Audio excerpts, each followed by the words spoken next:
देवाला माहिती हा माणूस आहे, हा चुकणार आहे, पण देवाने तुझ्यामध्ये आणि देवामध्ये एक एक गोष्ट इतकी छान ठेवली, ती पश्चाताप तो कर आणि प्रभूजवळ ये. आज जर तुमची प्रेयर लाईफ वीक आहे, तुमचे आध्यात्मिक जीवन कमजोर झालंय, या पश्चाताप करा, आपल्या आध्यात्मिक उणीवा कबूल करा आणि प्रभूजवळ बसा.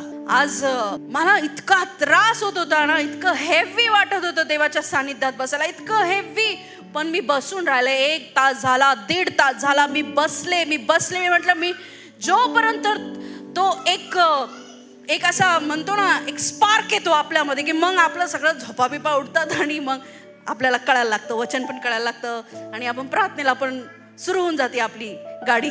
हालेलुया. तोपर्यंत उठायचं नाही जोपर्यंत स्पर्श होत नाही हृदयाला. करा तसं.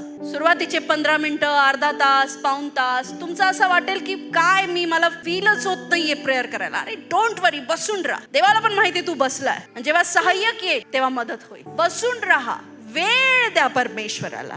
हालेलुया. काहीच नका करू, गीत पण नका गाऊ, प्रार्थना पण नका करू, सॉन्ग पण नका लावू, इच्छा नाही होते ना, काही नका करू, पण बसून राहा त्याच स्थानावर जिथे तुम्ही प्रार्थना करता. बरोबर देवाचा आत्मा येईल आणि हळूवार तुमच्यामध्ये कार्य करेल.